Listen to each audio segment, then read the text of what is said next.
Bueno, nos han invitado a través de una convocatoria de nuestra Facultad de Derecho a lo que se llama el programa de transferencias. En realidad nuestro proyecto es continuación de sucesivos que a través de casi 20 años se han ido dando dentro del marco de nuestra Universidad de Buenos Aires. En los últimos años nos abocamos al estudio de la Facultad de Derecho como protagonista de gran parte de la historia argentina. En esta ocasión me van a acompañar el doctor Eduardo Barbarosh, la doctora Verónica Lescano y también me va a acompañar Martín Testa, que es un promisorio estudiante de nuestra facultad. También integra el equipo Estefanía Cuello, que también es una aventajada estudiante de nuestra facultad. Claro, no tenemos un tiempo excesivo, de manera que yo me voy a limitar primero a agradecer a aquellos que han tenido esta iniciativa que nos permite llegar a través de este maravilloso mundo de Internet a todo el planeta. Yo creo que esto es una cosa muy importante de reconocer a la Facultad de Derecho en primer lugar y a la universidad que la cobija. Una universidad que siempre nos presentó una serie de dudas, inquietudes, que con todo entusiasmo estamos tratando de encarar. Yo recuerdo allá por la década del 60, se editó un libro de un señor llamado José Luis de Imas, que en ese momento era muy desconocido, que decía, Los que mandan se llamaba el libro, que la Facultad de Derecho de la Universidad de Buenos Aires era algo así, su sala de profesores, como una antesala de ministerios. Esa frase me llamó la atención, y sobre todo que Imas acompañaba esta aseveración, que por sí misma no valía mucho, con pruebas concretas de ministros que habían sido egresados, profesores, etcétera, de la Facultad de Derecho. Esta fue mi primera aproximación al asunto, ya en los tiempos de los años 60, cuando yo era estudiante, en esta casa. No hace muchos años, integrando la gestión del doctor Atilio Alterini, nos encontramos que nada menos que 15 presidentes de la nación argentina habían pasado por nuestras aulas, en la denominación actual Facultad de Derecho o el antiguo Departamento de Jurisprudencia. Entonces yo dije, a ver, junto lo de Imas de la década del 60 con este descubrimiento, es la única facultad que tiene 15 presidentes en todo el mundo que han sido egresados de sus aulas. Entonces, ¿no valdría la pena preguntarse por qué ocurre esto? Si es una mera casualidad o hay algo más que una casualidad. Esto era casi una hipótesis de trabajo para iniciar una investigación.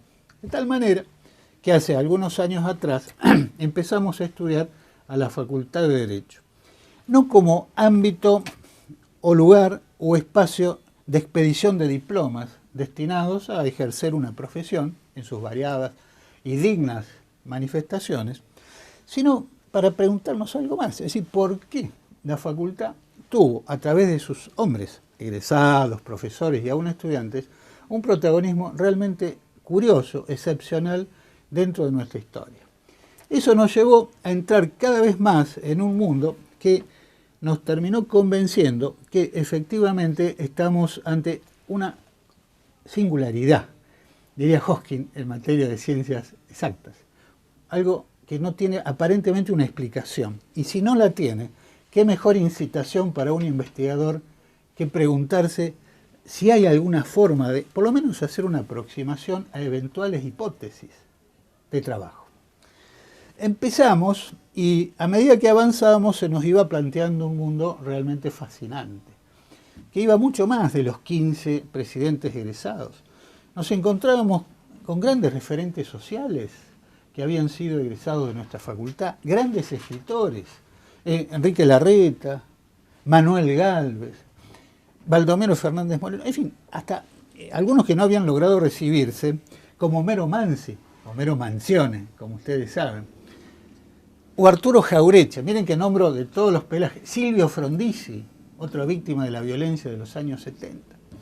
Es decir, acá había que poner, digamos, todo el énfasis en una explicación que fuera más allá, pensábamos, que en el mero análisis de los programas de estudio, en el mero análisis de las materias que aprobaban más o menos bien cada uno de estos brillantes egresados, para llegar algún tipo de conclusión, aunque sea provisoria, con respecto a lo que podemos denominar un plan, si lo hubiera, que determinó, condicionó, dirían algunos, porque si no la determinación es medio de las leyes físicas, matemáticas, que condicionó a esta entidad llamada Facultad de Derecho para generar todo este tipo de referentes sociales, políticos, que a veces estaban en un partido, a veces estaban en otro, que habían originado grandes partidos nacionales, que habían intervenido en su momento histórico, que había nacido con la patria. Nuestro primer decano, en esa época se le llamaba canciller, del Departamento de Jurisprudencia, estuvo en el Cabildo Abierto del 22 de mayo, firmó el Acta de Declaración de la Independencia en 1816, me refiero a Antonio Sáenz, cuyo óleo magnífico preside el no menos magnífico Salón de Actos de la Facultad de Derecho. Entonces, si estuvimos con la patria desde sus albores, hay algo más que una mera curiosidad intelectual que nos llevaba. Yo digo que es casi como una obligación, un compromiso que teníamos con nuestra facultad y con la Universidad de Buenos Aires para tratar de, por lo menos, intentar algún tipo de explicación a todo esto. Así fuimos avanzando y me acompañaron en esto distintos grupos de investigación que nos ayudaron. Nos acompañó notablemente la gente del Archivo y Museo Histórico de la Facultad de Derecho, que es una entidad muy importante que tiene la facultad, muy organizada y todavía con mayores capacidades de organización. La biblioteca de nuestra facultad, que encierra maravillosos tesoros culturales, tan fascinantes. Doy una anécdota. Hay un famoso escritor norteamericano llamado Henry Phillips Lovecraft, de allá por los años 30 en Estados Unidos, que escribió sobre la existencia de un libro mítico y misterioso, prohibido, súper prohibido por todas las religiones, por todas las inquisiciones de todos los signos, y que estaría oculto, salvo en dos lugares. ¿Dónde pensó Lovecraft que estaría este magnífico libro que él le llamaba el Necronomicon? Un ejemplar en el British Museum y el otro en la biblioteca de la Universidad de Buenos Aires. Aclaro, la biblioteca de la Universidad de Buenos Aires actualmente es nuestra biblioteca, porque efectivamente allá por los años 80, cuando se nacionaliza la universidad, recordemos que la Universidad de Buenos Aires nace, y por ende la Facultad de Derecho, como entidad provincial.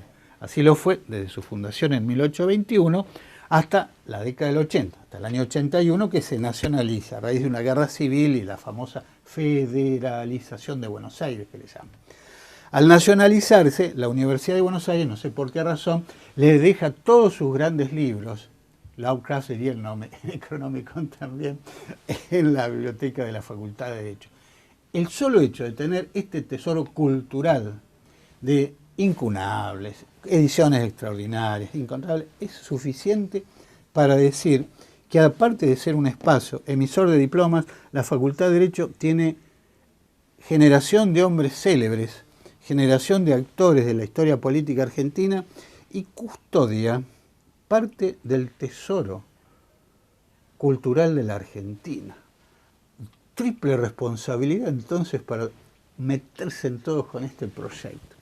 Entonces fui muy cuidadoso en la gente que elegía para que interviniera conmigo y que me diera una mano.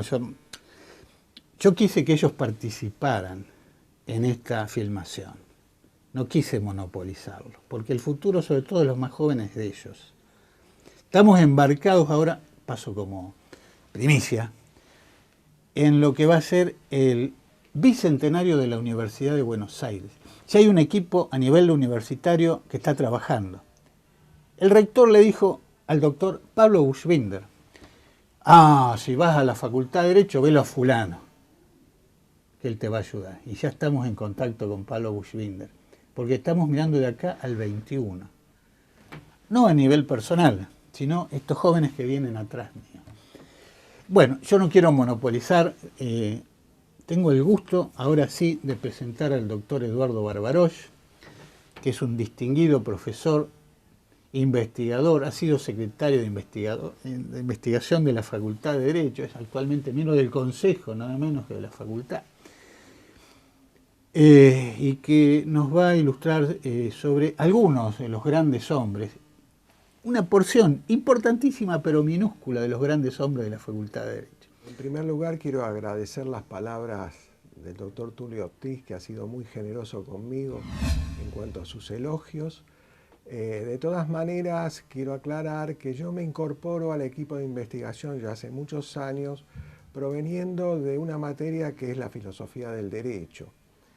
Y me pareció que era conveniente aplicar aquellos conceptos más fundamentales de la filosofía del derecho y en particular de la filosofía política al análisis de los procesos históricos de la Argentina, incluso el de la universidad. Esos conceptos claves que yo consideré estaban fundados en la idea de que en todos los países, pero fundamentalmente en el nuestro, había un conflicto divisivo. Y ese conflicto divisivo está vinculado a dos ideales que a veces no se concilian, como son los ideales de libertad e igualdad. Y lo empecé a emplear en el proceso de la Revolución de Mayo, y ahí aparece ya el conflicto divisivo. La Revolución de Mayo era un proceso emancipador frente al Reino de España, pero simultáneamente se produce un conflicto interno.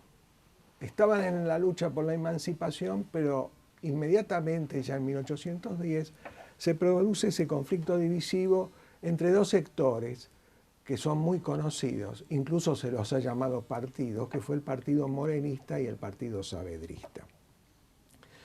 Y en el fondo, detrás del partido, del concepto del Partido Morenista, estaba un ideal que podríamos decir que era el ideal cosmopolita.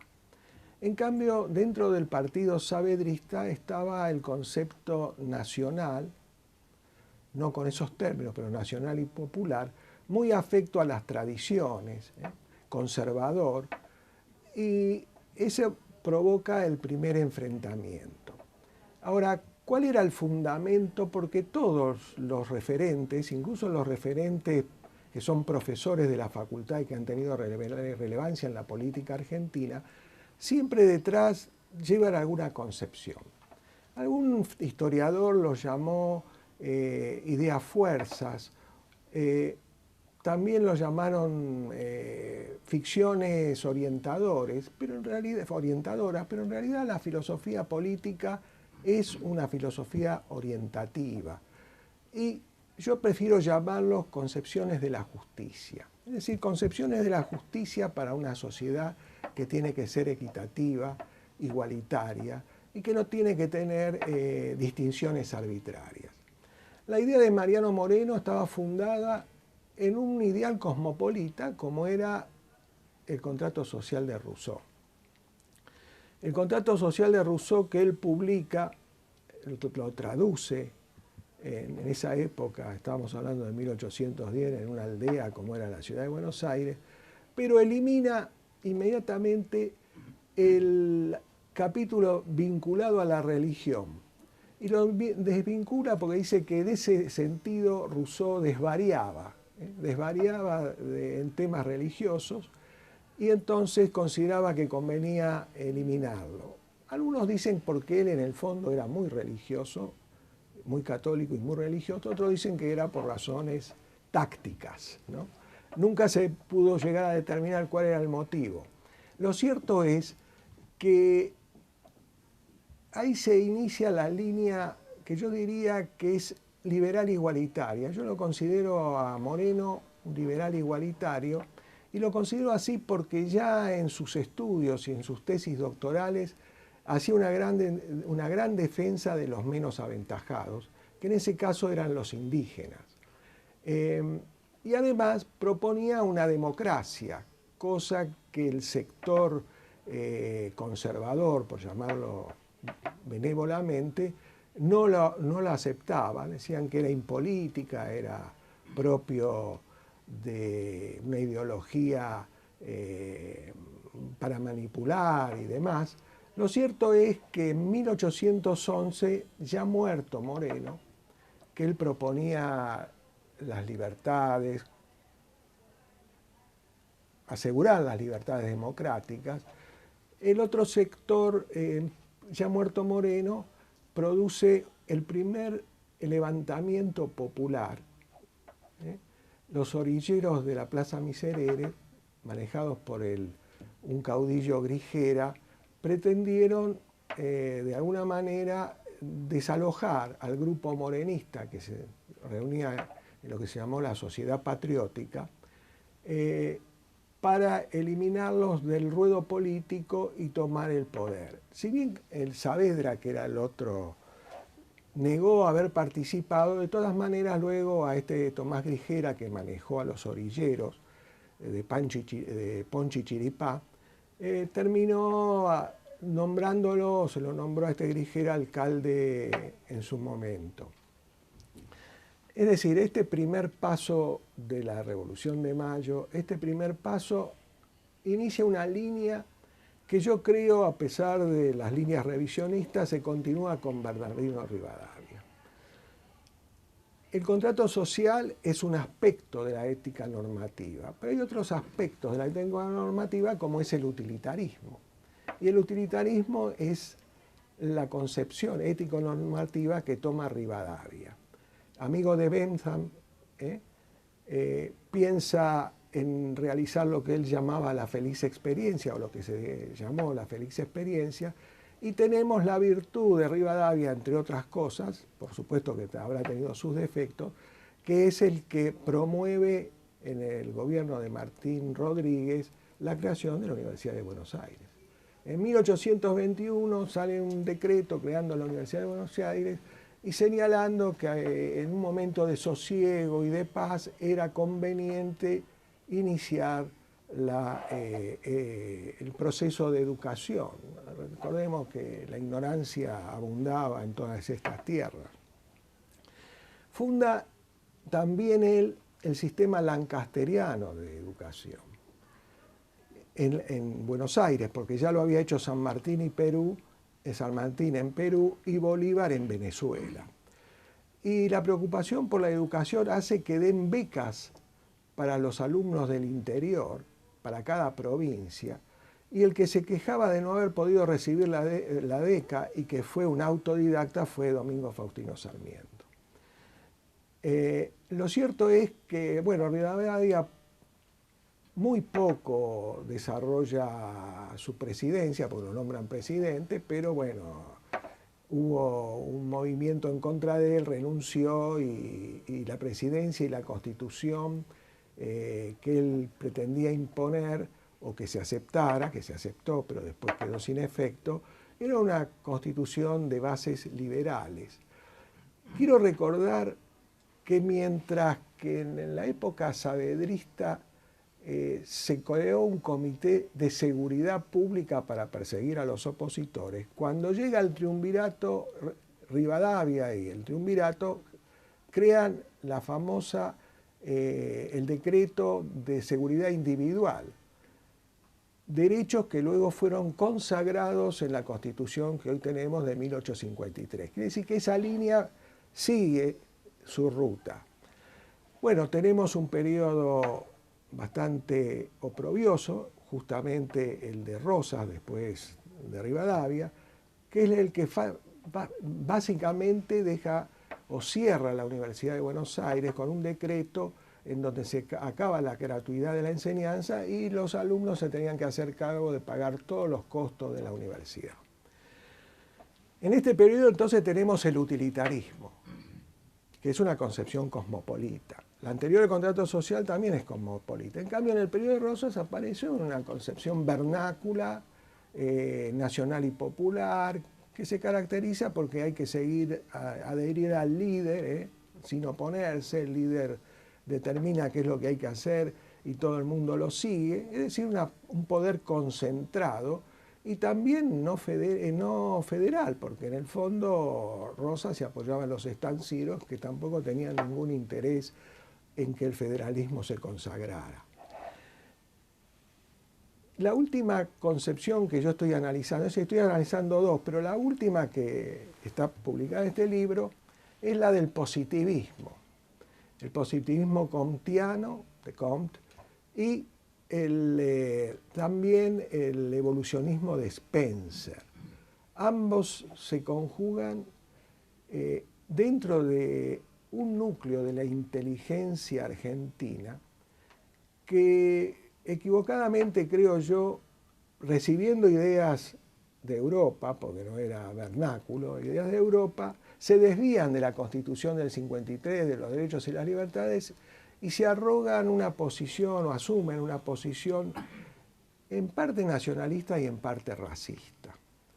En este trabajo último yo digo, he analizado detenidamente los trabajos de Carlos Octavio Bunge, que era el profesor que dictaba la materia de teoría del derecho o de introducción al derecho, y en él prácticamente se manifiesta en tonos racistas, celebra que desaparezcan los indígenas, las razas menos aptas, incluso habla de una selección invertida, la medicina cómo va a curar a aquellos que son ineptos y que tendrían que desaparecer.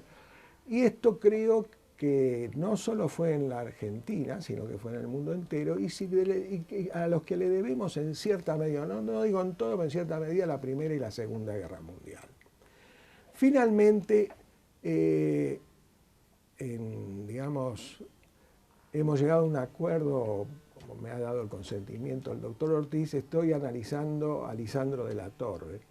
Lisandro de la Torre fue un personaje muy particular de la política argentina, que fue egresado, por eso lo tomamos, es egresado de la Facultad de Derecho de Buenos Aires, aunque él vivía en Rosario, era oriundo de Santa Fe, y él en realidad se conecta nuevamente con la línea esta cosmopolita y liberal.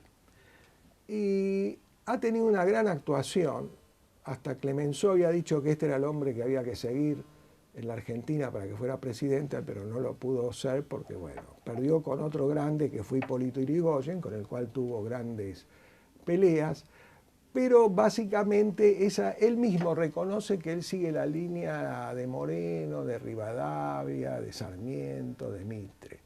Podrá calificárseme a mí como un antirrevisionista histórico, de hecho lo soy, pero creo que tengo algún fundamento, porque yo he visto dentro de todo este desarrollo de la historia argentina que los que han propuesto un programa de lo que yo llamo un contrato social en serio, y no la ausencia del contrato social que hasta ahora está ausente, fueron estos hombres, con sus errores, con sus problemas, pero tenían la idea de un proceso de organización democrática, constitucional, de respeto de las libertades individuales, de la libertad de expresión, de la libertad de prensa, y a cada momento histórico del país, todavía no hemos llegado hasta las últimas épocas, en cada momento histórico siempre vemos ese retroceso frente a esos ideales que estos hombres se preocuparon de consagrar, excepto Carlos Octavio Bunge, que es un caso muy peculiar porque yo creo que desconoce o ignora el sentido de la Constitución Nacional que se había dictado en 1853, está en el periodo hasta 1918, y adopta una posición evolucionista, darwinista, pero trasladada a la sociedad, con lo cual no provocó nada, pero simplemente sus ideas junto con la de otros fueron bastante nefastas. Bueno, esto es todo y los dejo. ¿Cuántas reflexiones dejó flotando el doctor Eduardo Barbarós? Yo quizá al final haga algunas consideraciones, por ahí incluso coincidimos con Eduardo. Verónica Lescano Galardi, está haciendo el doctorado en nuestra facultad, es otra de las jóvenes promesas y que va a llegar al 2021. Y ha analizado algo que fue primordial obligación para la gente de la generación del 80, que fue la educación. La educación primaria, sobre todo, ustedes saben que la ley 1420 de 1884 es producto de esta época, había una obsesión con la educación, en el sentido de que era, primero, un factor fundamental para aglutinar la nación, y segundo, para elevar al pueblo. Bien, en esta gestación estuvieron los hombres de la Facultad de Derecho, que llegaron nada menos que a proponer algo que para mí fue una sorpresa y que lo descubrió Verónica y que nos va a hablar de eso ahora. Bueno, ante todo mi agradecimiento al doctor Ortiz y a todo su equipo, tanto este como los anteriores, que me han permitido poder trabajar y desarrollarme en lo que es la investigación y la docencia. Haciendo un poquito de revisión, en los dos últimos proyectos del doctor Ortiz que yo integré, abordé las variables de la educación y las funcionalidades eventuales o no que podían presentar con los programas de Estado a partir de 1880, momento que tomamos como clave por ser la fecha de consolidación del Estado argentino como Estado moderno. En una primera instancia de trabajo, lo que realicé es tratar de mostrar a través de personalidades, determinados acontecimientos históricos, una suerte de funcionalidad real de la educación al programa del 80. Ahora, lo que a medida que fui investigando empecé a encontrar que no era el único tipo de relación que presentaba la educación y el programa del 80. Y así entonces me adentré en lo que es materia de mi investigación actual, ver a través de distintos acontecimientos plasmados en documentos que también hay o hubo relaciones de coordinación entre educación y programa político. Así vine a encontrar en una colección que se llama El Monitor de la Educación Común, que datan de 1881 más o menos, un poquito más. Tuvo distintas idas y venidas la revista en cuanto a su posibilidad de publicación, pero hoy en día existe también.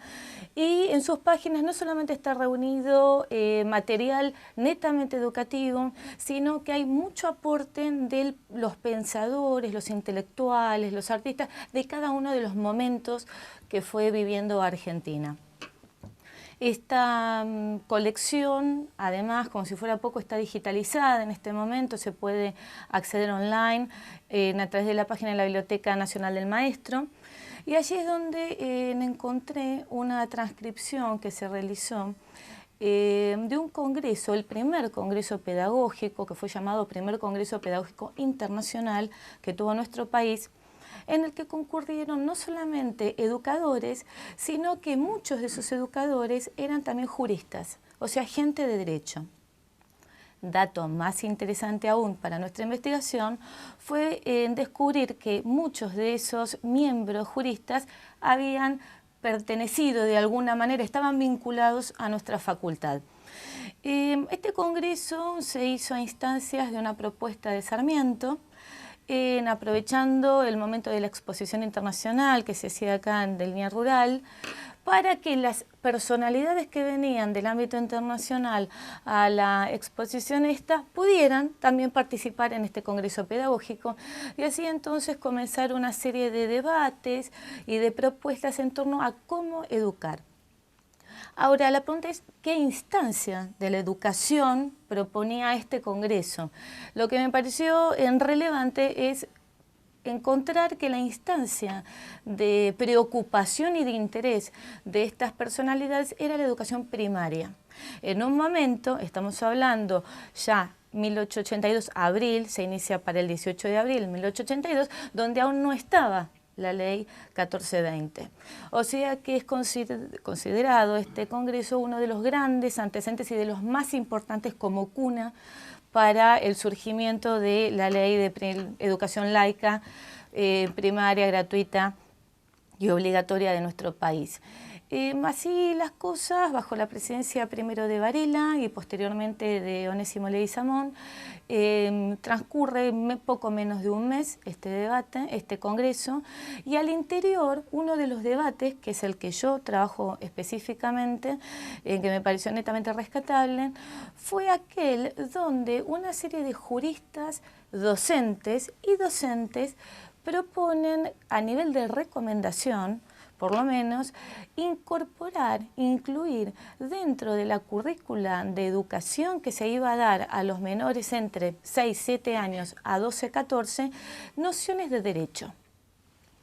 Y aquí está el tema, bueno, pero nociones de derecho, se puede concebir que el hecho mismo de festejar fechas patrias, los actos, hacer un raconto de cómo se inicia nuestro Estado, ya estaba cubierta la situación. No obstante ello, en esta serie de juristas y docentes lo que proponen es incluir nociones de derechos específicos, tales como fue el derecho civil y el derecho penal.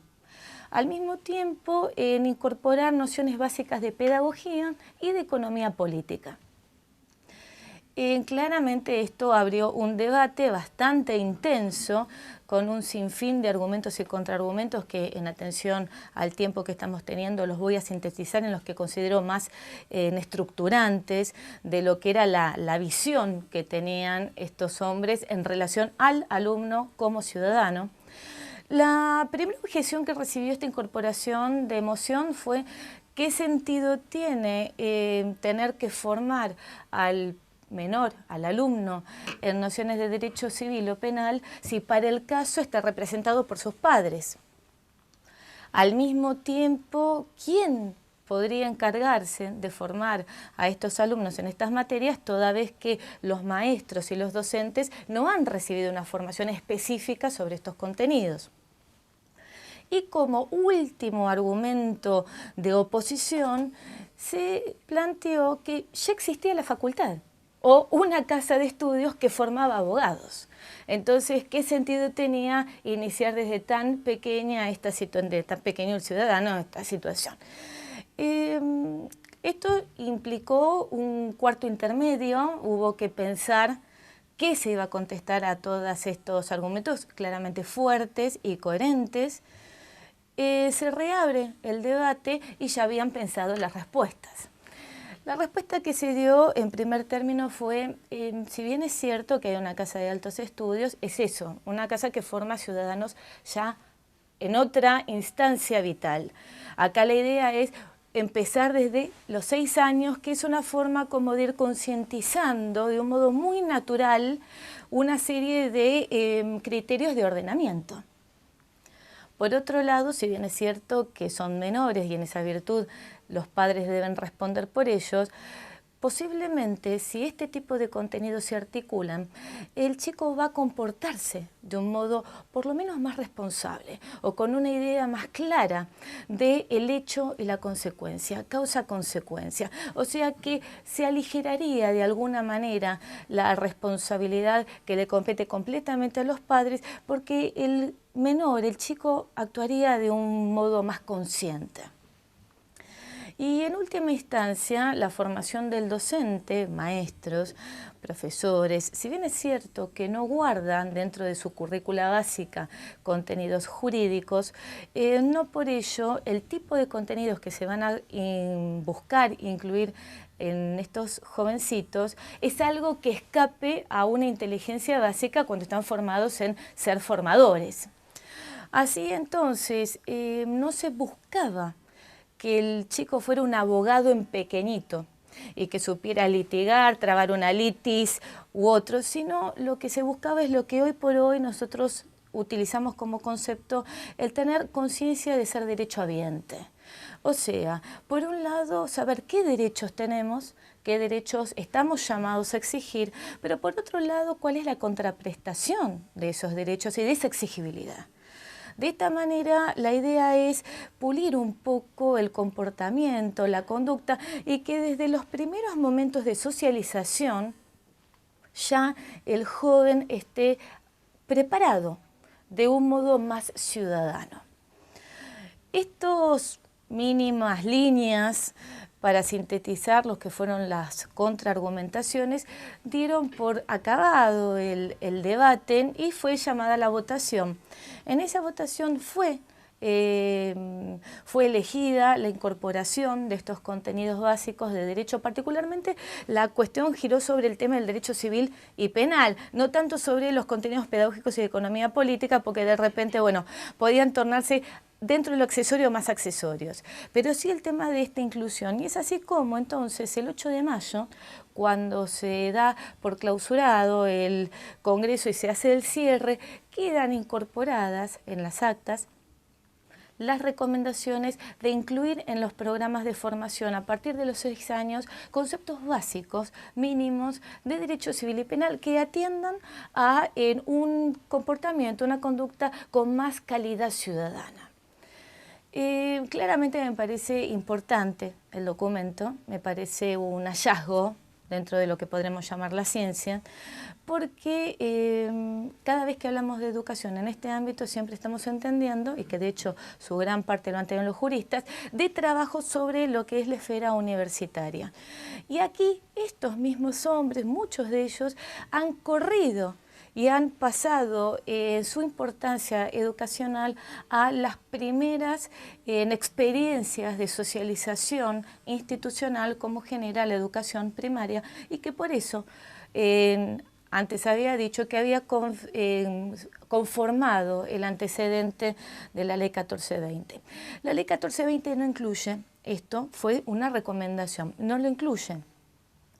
Entonces, en esa virtud, en esta instancia última de trabajo, mi búsqueda es, por un lado, buscar el antecedente de la legislación netamente 1420, que muchos afirman que la tuvo en una ley francesa, la Loi Ferry.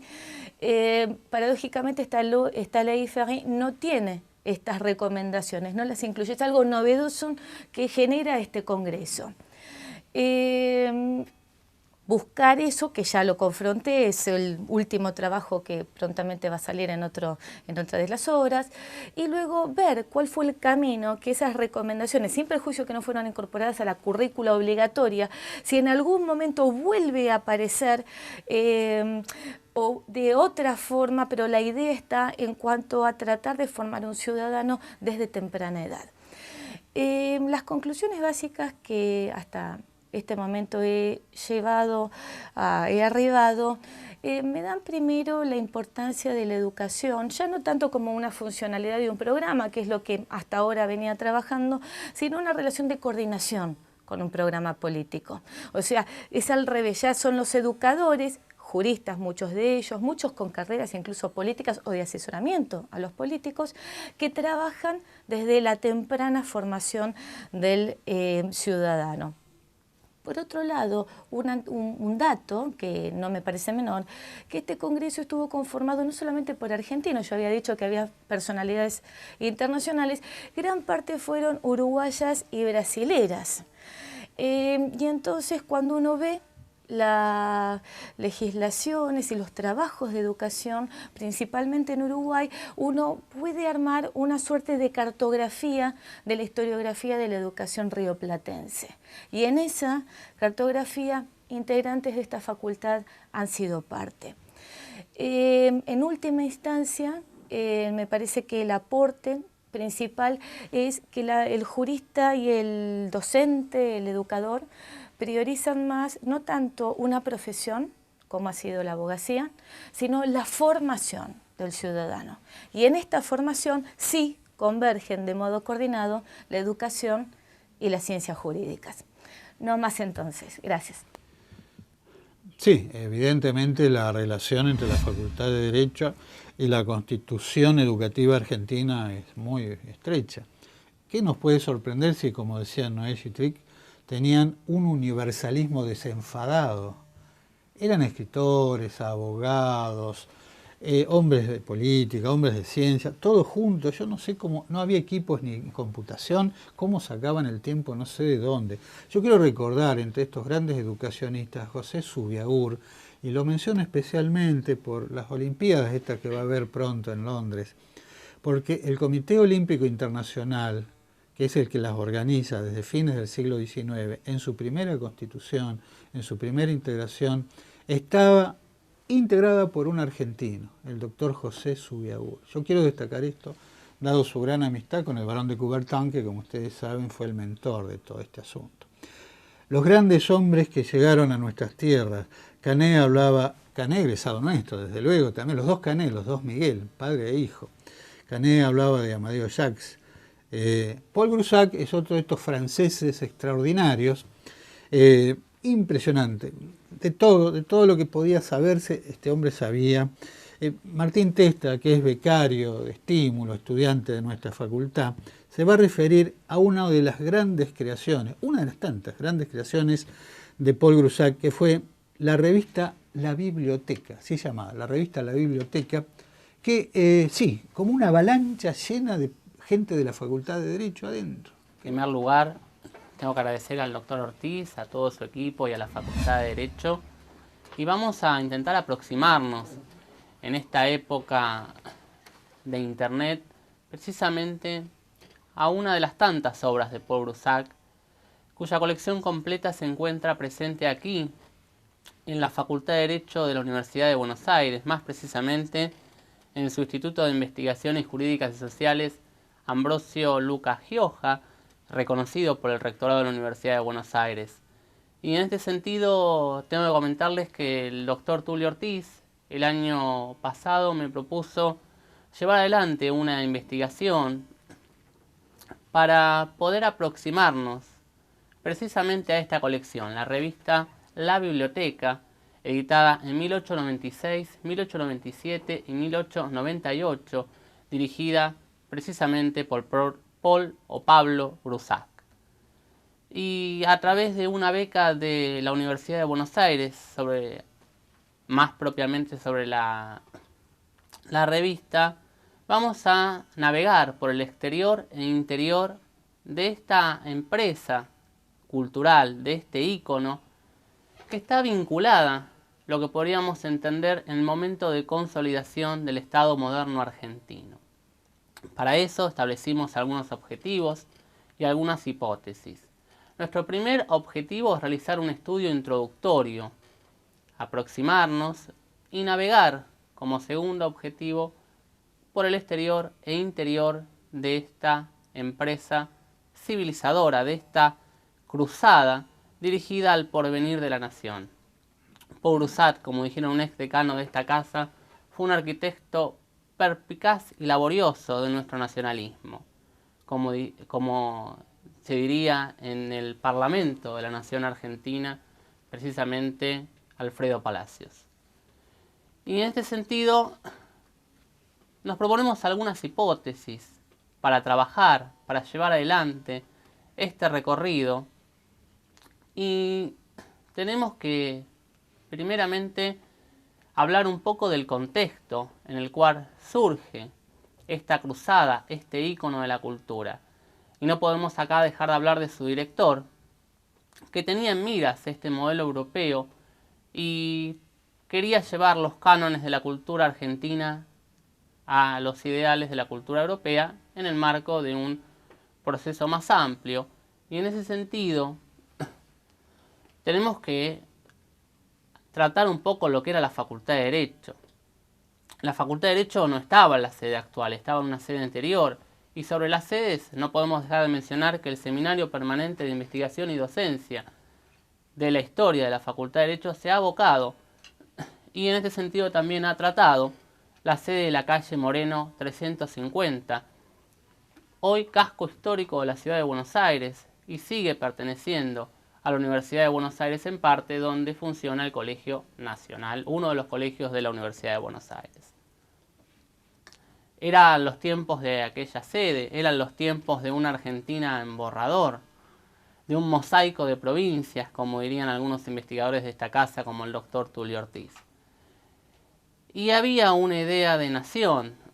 Estábamos en un proceso, podemos entender, de consolidación del Estado argentino. Y en este proceso, la Facultad de Derecho ha estado presente a través de sus hombres.